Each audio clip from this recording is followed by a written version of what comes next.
I'm Dr. Mark Sue, and welcome to the Functional Medicine Reality Podcast. Join me and our community weekly as we bring you unfiltered health from inflammation to longevity. Real stories, real people, real solutions. Experience real-life health changes from both patients and practitioners, and learn how to turn cutting-edge information into real results in your own life so you can feel better, live longer, live healthier, and be confident and clear in your healthcare choices. Let's get real and get results. Hey there, my name is Dr. Mark Sue. I'm a conventionally trained, functionally medicine practicing MD, and it's my honor to welcome you to the Functional Medicine Reality Podcast. Let's jump right in, yeah? Let's get real and let's go. So, to start, I have 3 confessions to make. Number 1, I'm not here for the reasons you think I am. Number 2, this podcast is non-compliant. And number 3, I only practice some of what I preach. But before I explain those 3 confessions, I want to start with just 2 stories. So first, I finished my residency training in 2003.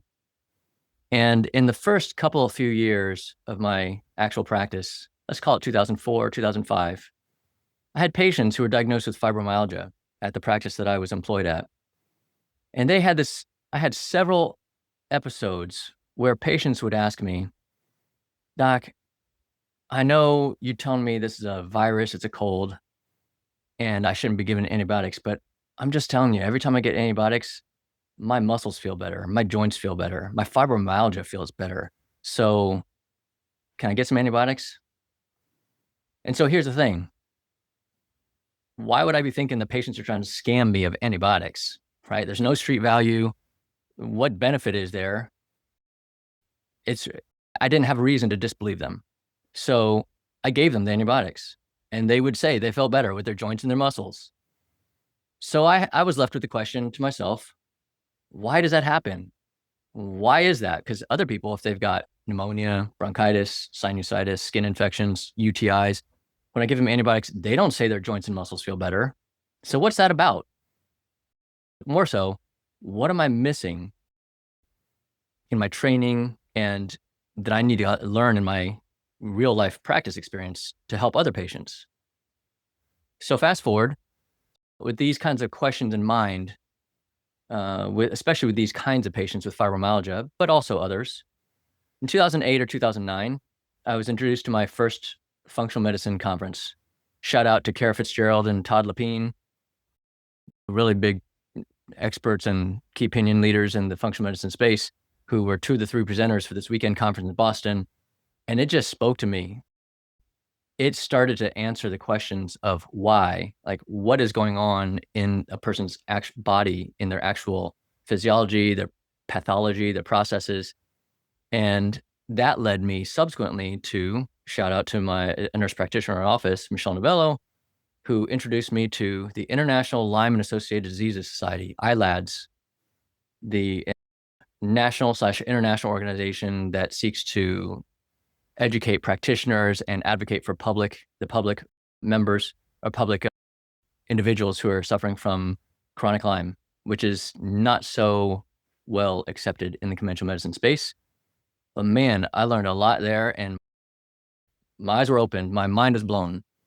And over the years, having learned, folks who've got chronic Lyme, they've got fibromyalgia. We call it fibromyalgia in conventional medicine. We call it chronic Lyme in the functional medicine world because it explains in large part, the why for the symptoms they're having, which fibromyalgia just being a symptom diagnosis, it doesn't really explain why, the actual cause of their symptoms. There's a match. And over the years, I've seen many patients, especially with joint pains, fibromyalgia, headaches, neck pains, flip the script on conventional medicine where we're told there's no such thing as chronic Lyme and heal. And I don't, sometimes it's get a lot better. Sometimes it's heal. So an example of that would be in 2024, just last year at the time of this recording, I had a patient who came to me as a teacher, his permission to tell the story. Mark, it's June. You know how I can't really make the time to take care of myself during the school year. But it's June. It's time for me to get back in shape, get some rest, eat better, sleep better, work out. But I feel like I'm 68. I can't, I got so much ache and pain. I got to use both my hands to help lift my leg out of the car. When I twist to get out of the car, I'm in so much ache and pain. I'm going to have to, I can't exercise. I think I'm just getting older. I think I'm aging. I'm going to have to change what I do for exercise and et cetera, et cetera. And I said, look, we can't blame this on aging, right? So let's not go down that road. That's too easy of a cop-out answer in a nice way. I didn't say cop-out, but anyway, fast forward. We're into November after treating him for Lyme disease for 5 months. And he says to me, almost verbatim, you remember when I came and told you in June I was 58 and felt like I was 68? I feel like I'm 48 and I feel so much better. Almost all the ache and pain is gone except for that one knee where I know it's worse off. I've seen the orthopedics. You remember that, blah, blah, blah. But I feel so good. I'm going to get new gym equipment and start working out at home, even though it's a school year. I literally feel like I've anti-aged 10 years. I might say 20 years if he felt like he was 68. Okay. But there you go. There's it's the most recent meaningful, almost, I might dare say, curative case of treating chronic Lyme, or in conventional medicines, fibromyalgia. All right. So the moral of the story with this first story, I learned there is a reason for the why in medicine. All right. But over time, in the interim, there have been a lot of Lyme patients who didn't improve the same way or as much. As I said, it's not a guarantee. It's not been a batting 100 where every single patient who's got fibromyalgia makes 100% recovery. No. So it leads me to that next question. So why do some of these patients not get better? What else is going on? Or why is it not as effective? So the journey evolved. After 2008, 2009, being introduced to ILADs, and around 2016, 2017, I was introduced by first a patient who asked me if I knew about this topic, and then later a conference I attended where fortuitously, coincidentally, they led me through the overall framework of treating mold illness. All right. A lot of practitioners should just call it mold, but I'll call it mold illness. Over the years, having diagnosed and treated patients for mold illness, wow, a lot of those chronic Lyme patients, or as they like to call themselves sometimes, or sometimes in that community called Lymies, wow, they started getting breakthroughs, right? And over the years, many patients, especially with chronic fatigue, brain fog, neuropathy, chronic sinus infections, IBS, right, irritable bowel syndrome and such, they again flipped the script on conventional medicine and healed. All right. And so I just want to share another example of that story. A lady many years ago who was one of those first individuals I was treating for Lyme, and even with IV antibiotics for a period of time, right? Even with an IV at home for weeks on end. And she didn't get a whole lot better. I might dare say hardly any to my recall. Okay. Certainly nothing memorable, noteworthy. When we discovered the mold illness topic, when I discovered and learned about the mold illness topic, she was one of the first people. Again, she's given me permission to share her story anonymously. She was one of the first people who we led down that road diagnostically and to treat. And holy crap, she was diagnosed by the top Boston hospital. All right. And I'll save names, but the top Boston hospital as having multiple sclerosis, even though she tells me they couldn't prove it on an MRI of her brain. And she had this chronic pain in her abdomen, and they said, it's because you got this extra rib. So they surgically went in and removed that rib, and it did nothing for the pain. She couldn't walk up her second flight of stairs at home to sleep in the bedroom with her husband because she was in so much pain and the neuropathy of her leg. She had foot drop and couldn't walk up the stairs by energy or because her foot just kept clanking up steps and she would trip and fall. After she treated the mold topic, after we got through some of that, she was able to run around the track with her kids for the first time in years. She was able to not have to set up her bed on the first floor and actually walk up the stairs and be able to sleep upstairs with her husband, right? Life-changing experiences. And so further in this professional journey for me, First was the Lyme disease. Second was the mold illness. And then in 2021, I sought out the topic of worm parasites. And I won't go through another story there, but again, over the years since then, we've seen many patients, especially with, again, irritable bowel syndrome, unexplained food reactivities, a host of other symptoms, get breakthrough and heal, get much, much better, or sometimes outright heal. So the stories here really are that over time, I've been a witness to seeing patients healing in ways that were beyond conventional training. They're in ways that I didn't even realize were possible when I went through medical school and residency. And that's not a shade on the training I've done. It's just that there's more behind the curtain. There's more than meets the eye. There's more than what we're taught. There's more outside the box. And these patients healed because they had root causes to their symptoms. They had root causes to their conditions, whatever name we might have given it in conventional medicine or didn't have a name for, right? And all the frustrations and all the, there was all the years that they've worked with other practitioners and such, whether conventionally and sometimes functionally in medicine as well, they had root causes. And I didn't learn about any of that stuff in conventional training. It was only in functional medicine training. So the second story here really is that in 2022, I'd introduced my wife to a colleague who was starting a lab. Some of you may or may not know the name. It's called True Diagnostic. My wife is I will dare say and brag about her, a world-renowned researcher at Harvard in the area of metabolomics and epigenetics. I won't get into those details and define that. If you're not familiar with those terms, that's okay. But for those of you who are familiar with the anti-aging world a bit, you'll know the term biologic clock testing, right? Or biologic clocks. And arguably, that introduction between my wife and True Diagnostic led to the lab commercializing research work that she and her group had done over the previous number of years. And it was the basis, the initial footprint basis of the test now called TrueAge. And it arguably is the most accurate biologic clock test in the world. And they're just generating research data just out the wazoo. All right. In 2024, so just last year, I became much more knowledgeable in the science of longevity, largely because of her work and the request made to me by a conference planning committee asking me to give a presentation on the intersect of chronic inflammation, bugs and toxins on longevity and anti-aging. So I learned a lot in pretty relatively short amount of time. And I came to the understanding and the conclusion that there are a lot of similarities between chronic symptomatic inflammation, like people with the chronic Lyme, mold, parasites, et cetera, and those with asymptomatic inflammation, people who have chronic inflammation but don't have symptoms, but that inflammation leading to cellular aging and age-related diseases, as we call it, which are the common four big changers as we age: heart disease, diabetes, cancer, and neurodegenerative diseases like Parkinson's and dementia. All right. That inflammation leads to aging of cells, which eventually leads to aging of tissues and organs. And that term is inflammaging. All right. Not actually a new term, but not commonly used. Chronic inflammation that leads to cellular aging and age-related diseases.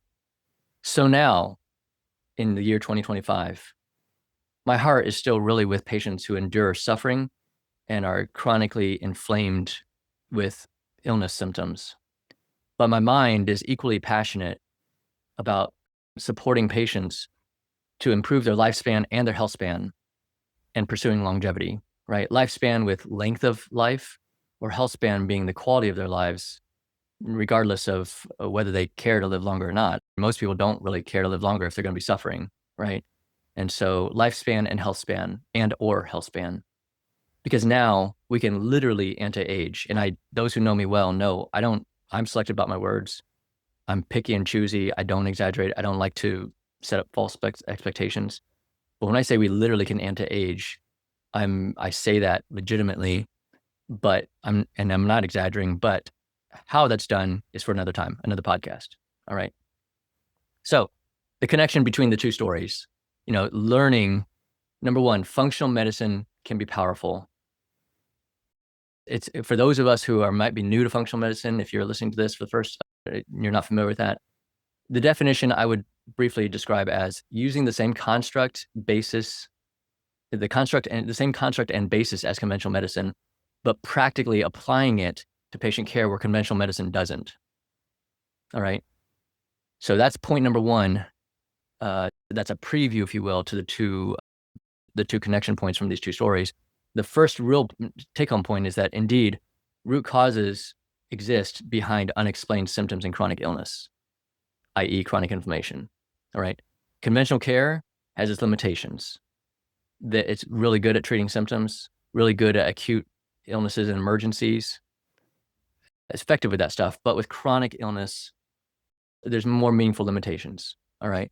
And I'm not throwing shade. It just is what it is. On the flip side, functional medicine, this is where functional medicine shines, is the chronic inflammatory conditions, whether it's aging or symptomatic illness. It gives us the opportunity to explore the why behind the symptoms. And lastly, the real connecting point here is that the additional connecting point is that same chronic inflammation that causes unexplained illnesses and their symptoms and their conditions also in concept translates to aging. Subtly, not necessarily with symptoms, until there are more meaningful symptoms in the way of more serious consequences, cancer, dementia, heart disease, diabetes with complications, these age-related diseases. It might be a different form of inflammation, and it's certainly manifesting in a different way, but it all comes down to inflammation. And here's the thing. We have so many functional medicine tools now available to us, both with diagnostic testing and with treatment, to address chronic inflammation, whatever the problems are that are manifesting from such, that might be causing you and loved ones any kind of suffering, worry, or health disparities. And it's an exciting time, more than ever.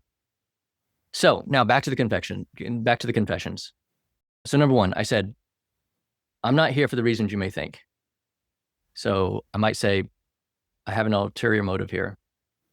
And so let me just pivot here and ask, if you're a fan of the Spider-Man movies, you'll know the phrase that Uncle Ben says to Peter Parker, who is secretly Spider-Man. With great power comes great responsibility. Paraphrased or said a different way from the Bible, Luke 12:48 is the verse, to whom much is given, much will be required. Look, I'm 51 years old at the time of this recording, chronologically. I have 4 kids. I don't have a healthy work-life balance. I'm overly busy. I'm really good at self-sabotaging. All right. I create work for myself in many different ways. My wife, as I said, is a world-renowned researcher at Harvard in metabolomics, in anti-aging and longevity. She's even busier than I am. I say that all the time. Despite all this crazy busyness, my ulterior motive for being here is a missional calling from a higher power. For me, that higher power is God, to be of service to humanity on a larger scale. I'm overly busy. I don't need extra stress. I don't need extra work. And certainly I don't need to be another voice in the whole crowded jungle of the plethora of podcasts out there. But we envision a podcast that's different and unique, that brings more value than simply just providing more exciting information, okay, to stimulate our academic thinking and our just awareness. And there's 2 ways that this podcast is more unique. Number one, during COVID, there were so many free health webinars, and post-COVID, there's just endless blogs, podcasts, social media postings about health in general, anti-aging, especially this day and age. There's plenty of info out there. There's arguably even too much info for a lot of people, right? But I've observed that a lot of individuals still are left with 2 questions after all this excessive information. Number one, who can help me take action on this information? And number 2, how do I organize or prioritize this information? How do I make decisions that make sense for me personally, right? With all the information out there, how do I decide what has more meaning for me or doesn't? How do I make decisions with all these different options I'm given for testing, or especially for treating, supplements out the wazoo and red light therapy and cold plunge? And how do I compare these things and make or just make decisions that are personal to me? So here's why. Number one, here's why the here's why the Functional Medicine Reality podcast is unique. We are a podcast, but we're more than a typical podcast. If you need help taking action, we're connected to a practice to actually help you improve your health with professional support. I know there's a lot of people who are like DIYers and real internet diggers and real self-reliant, but there's many of us out there at some point in time along that journey who can use some professional guidance. The second way in which this is a more unique podcast is the following. We're also realists, all right? Functional medicine is not a panacea. I hate to say it. I don't mean to burst bubbles, and I'm certainly not throwing shade. But health is a super complex mystery. And with AI developing, there's more and more we're able to discern and learn, and be able to pull together for information and make decisions, but it only typically leads to even more questions, all right? And no one and nothing, nothing is God. I think to understand how the human health and the body works would be like being God. It's so complex. So despite all the emails, podcasts, social media, this and that many of us get over flooding our cell phones, our emails, et cetera, functional medicine has its limitations and certainly has its challenges. And we're going to be real about those. All right. We're going to help you discern hype versus hope. We're going to help you set proper expectations for yourself, for your practitioners that you're working with, and you're going to be able to make better decisions that then impact your expenditure of time and money. So we're confident that you're going to find the Functional Medicine Reality podcast to be more than different compared to other podcasts. All right. We're not here for ego. We're not here for ratings and subscriptions. We're here with a specific intention and purpose, a missional calling of service, of helping more people get better faster. If people get better faster and we don't quote unquote benefit in some way, financially or otherwise, we don't even ever know that people get better, we've done our job. That's what we care about. We care that you, your friends, and your loved ones get better one way or the other. So for some, that's just simply going to be that you're getting higher level information, especially by helping differentiate hype from hope, right? And not going down rabbit trails that aren't predictably going to lead to benefit, and helping you stay the course or be directed in ways that will bring you benefit so you get better faster sooner. And for others, you might actually be further helped by connecting with professional care to reduce suffering from chronic inflammation or to optimize longevity and wellness and increase your lifespan and your health span. So let's go to confession number 2. This podcast is non-compliant. And what do I mean by that? Right off the bat, I'm going off script already. We've thrown the playbook out the window. What do we mean? Conventional wisdom as an expert opinion with marketing is to determine your specific audience, who are you speaking to, and get really dialed in with the specifics. And I'm admitting to you now, we're doing the opposite. Marketing be damned. All right. We're helping people with both ends of the spectrum. People who suffer from symptoms and conditions of chronic inflammation. We're talking about people with long COVID, chronic Lyme disease, mold illness, chronic fatigue, memory loss and dementia, Parkinson's disease, chronic pain, chronic migraines and headaches, SIBO or small intestinal bacterial overgrowth, irritable bowel syndrome, otherwise known as IBS, food allergies, multiple chemical sensitivity syndrome, various autoimmune conditions, lupus, Crohn's, ulcerative colitis, psoriasis, rheumatoid arthritis, polymyalgia rheumatica, PMR, Hashimoto's hypothyroid, and more. At the same time, we're also here to serve and support people who are fine, right? Or as far as they believe or perceive themselves to be fine without chronic and dysfunctional symptoms, but they don't want to miss out on longevity. All right. They might specifically want to just avoid the 4 big game changers I mentioned: heart disease, diabetes, cancer, memory loss, and other neurodegenerative diseases. They might just want to be more aggressive in preventing and avoiding those game changers, those age-related diseases. Or B, some of you might actually really proactively want to be healthier in some way or another, whether it's in your lifespan in number of years chronologically, or your health span, your quality of life, and age gracefully, so to speak. Okay. Maybe you just want more optimal wellness. You want to feel stronger, feel even better, feel good about what you're doing to take care of yourself. All right.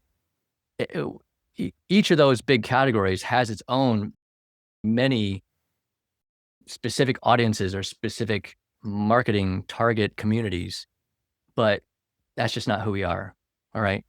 After 22 years of full-time practice, and that's important. All right. There's a lot of practitioners who have practiced very little, and I'm not throwing shade, but they've practiced very little, or they've practiced part-time and they've gone less and less as they're going more and more into whatever the projects. All right. After 22 years of full-time practice, I worked 3/4 time for a couple of years when our first out of 4 kids was born, to enjoy appreciating fatherhood. All right. But essentially full-time practice, and the cumulative aggregate years of others' experiences who I'm privileged to work with in our practice that's connected on the back end of this podcast. We've learned too much. We've learned too much. We're not about niche audiences, target communities. We don't just, in the office or our virtual practice, we don't just treat people with only this condition or that condition and niche into that. We are all comers. All right. And that is a huge challenge. We're not treating people with this diagnosis or that diagnosis, or if you have this or that demographic, socially, economically, gender, what age, doesn't matter.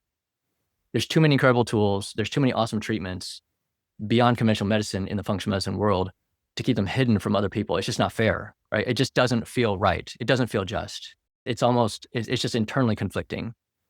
So this isn't the most business savvy thing to do, but we're not here for business reasons. All right. We're not here to make money. We're here to fulfill a higher calling with a service to humanity. And we're here to do the right thing, the best thing for as many people as we can. We're not going to be perfect. We aren't perfect. We're people. All right. But we're going to do it as much as possible. So confession number 3, I only practice some of what I preach. So am I a hypocrite? I say no. There's only so much health information, so many recommendations. Do this, don't do that. Don't do this, do that. There's so much info out there, and the information is changing over time. Like, keeping up with it, as many of us know, is a full-time job. It's crazy. And AI helps us, but it just furthers the dig. I'm sure many of us know that. Okay. Those of us who are diggers, DIYers, do-it-yourselfers, health enthusiasts, you're educated on the latest and greatest, so to speak. You especially know what I mean. Sometimes we're just inundated with too much info and even analysis paralysis. That's something I'm pretty good at, and part of my really good self-sabotage. My strong observation is this: chronically and intensely sick patients, they're in greater desperation to feel better, right? They've got an incentive. Their fire is lit under their butt. They're ready to take action to go through brick walls to get a breakthrough. Less sick patients, more the, let's just say, mainstream common individual out in America, they're more apt to weigh the pros and cons of their decisions. They're not so ready to jump on things. And there's no value judgments right or wrong for either of these categories, okay? There's a pro and con in both regards. But for those who are less sick, often they're going to be asking the questions: how much money is it going to take? How many or which therapies should I be using? What kind of lifestyle changes, what kind of options do I have to consider? How much time and effort am I going to need to commit? What are the reasons and the predictable outcomes that you're giving me for how or why I'm going to improve, and how long is it going to take? These folks are more selective. They're prioritizing their decisions. And I get that. There's only so many hours in a day, in a week, and so much energy for effort. We're living in America. It's busy as crap. Everybody's busy. That's the most common thing you hear from. I hear from people: how are you doing? I'm busy. Jobs, kids, parents, in-laws, friends, everything and everyone is screaming for our attention, right? And so we get that. We're realists. So here's the thing: I only practice some of what I preach because I've just been fortunate with my health. I deal with some chronic fatigue. I own that I don't go to sleep earlier than I should, and that's a constant habit. That's my biggest vice, if you will, or self-care negative. But high school, in our exchange trip, I'm falling asleep standing up in the airport. Friends keep telling me I fall asleep easily in cars, especially when I'm not driving, at least. Sometimes I got to be careful even when I'm driving. My first exam in college at Cornell University, I'm like dozing off during double checking the answers. My medical license exam, and if you're on a computer, I'm dozing off. Like that's not right. Those are situations everyone's jacked up and like frantic as crap, and I'm easily falling asleep. Something's up there, but I haven't dug further and deeper or had to meaningfully treat Lyme, mold, parasite issues, immune deficiencies, etc. I've done some digging, but nothing's obvious has popped up. So I haven't spent the time and effort. And if I should be criticized for not spending more effort into that dig, I'm open, I'm vulnerable to that criticism. But I'm a little bit of an odd duck. Many practitioners who are in the functional medicine space got there because they had to figure something out for themselves or their loved ones. And that's actually not my story. So how did I get here? I'll be honest with you, I'm not really clear. My therapist of many years, patients, colleagues of mine, they tell me I'm gifted with deep empathy. And I don't take credit for any of that. That's just a gift from God. It's a hard wiring. I could look at it as a gift. I could look at it as a double-edged sword. But it's just a hard wiring of who I am. My drive is to serve others who are suffering. Sometimes there's times I wish I could reduce that or detach from that, but it's just not my makeup. Like many patients and like many of you, I'm selective about what I take and what I do for self-care. I pick my battles, I adjust when I need to, or when I learn new things that demand I take action. But I just can't do everything that's good for me with all the info and tools available out there this day and age. It's impossible. And again, for those who are more chronically suffering with chronic symptoms, they're more apt to try to do more things, but they still have to be selective. They're just a lot less selective than those of us who don't have more intense and persistent symptoms. So here's the point for you. With all the info out there, I get it. I feel you. If you feel overwhelmed at times, you don't know whether you should take this or do that, take this or take that, do this or do that. You're not alone at all. You're more than seen and heard in those frustrations and confusion. If you're a health enthusiast, it's like a double-edged sword. You love all the info, but then like you drive yourself crazy. It's a little bit of self-sabotage, internal conflict, right? I get that. I have so many patients who are like that. And many times they're ordering all kinds of supplements outside of our conversations, and they come to me asking me, here's all these things I'm taking. Which one should I take? And that's a hard discussion, all right? But for another time. In the end, this is a huge mission for us, is to help you cut through all the info, help you get some clarity, both from the external chaos of all the massive information, but also internally within yourself. So I've made my confessions. Number one, I have an ulterior motive here for the podcast. It's to fulfill a missional calling for my life in service within the medical space. It includes helping some of you actually convert info into action by connecting you with professional support, of which I'm a part of that team. And secondly, to help hopefully all of us discern hype from hope with the reality of functional medicine from amongst the context of all the chaos of the information. All right. Confession number two, we're ignoring marketing rules. We're not about target audiences. Instead, we're here to help as many people as possible, including both those with chronic symptoms, as well as those who are about wellness and optimization in life. It's the right thing to do. And I've always been more about my professional journey being about service, not specialization, which is why I went into family medicine to begin with. I didn't want to specialize in kidney diseases, heart diseases, women in OBGYN, kids in pediatrics, or adults in internal medicine, and leave out the other sectors of the breadth of humanity. It's about service, not specialization. And this only benefits you because you'll better understand the common denominator of inflammation across the spectrum. Third and lastly, with confessions, I don't necessarily practice everything I preach, but it's only because I haven't gone through the exact same challenges as many of you. It would not make sense for me to go through things that don't match up with my issues, right? I've picked other battles more specific to my personal health needs, but I can still be of service. Our team can still be of service to you from our professional learning and experiences. So like many of you, I'm selective in what I do for my health. This is not hypocrisy. It's being human and practical. And we're going to bring that same mentality to this podcast and to patient care, right? We're going to help differentiate at different levels what is more meaningful for some of you and not for others, or vice versa. Because we're not all just one and the same. We're not cookie cutter in our health profiles. So this podcast content will be uniquely valuable because we will speak to decision-making differentiating factors. Each of us is a whole person. We're not a disease without a context. We're not a disease or a diagnosis without context, right? It's not a one size fits all. That approach doesn't work for us, and we totally get that. So let's just talk pragmatics for a second. What can you expect from this podcast, all right? Firstly, you're going to hear real info from real people, both patients and practitioners. Number one, you're going to hear some real patient stories, and not from my voice. You're going to hear from the patients themselves. They'll be anonymous, but authentic, and they want to share their health journeys. They're going to share their struggles, their wins, and the reality of their journey.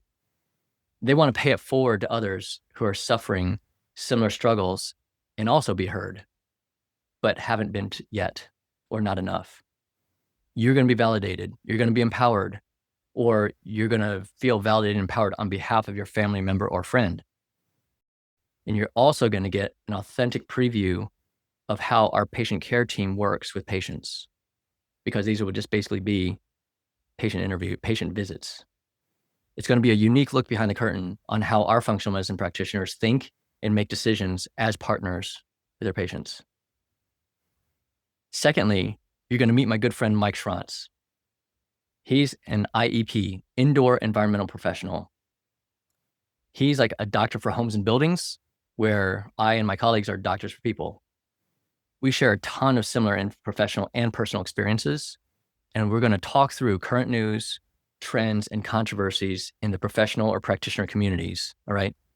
We're going to dissect mainstream news and social media posts and help you discern hype from hope, hype from truth, and help you save time, money, and energy. We're just going to call it a spade and bring the reality of what it is and just be real. Lastly, you're going to meet a variety of health experts.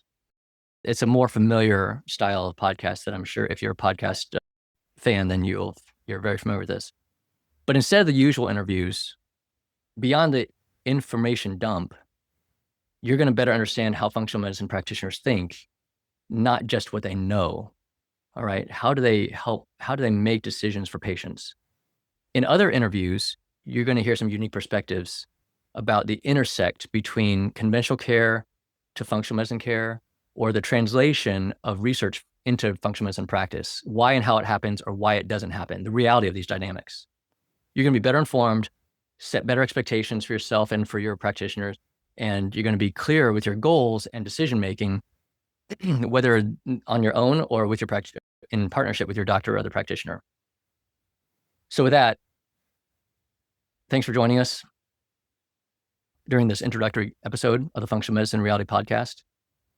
We're here to build a community of healing and growth, and we look forward to the opportunity to help many people achieving better health, whether reducing symptomatic chronic inflammation or pursuing wellness and longevity, or whatever your personal goals may be.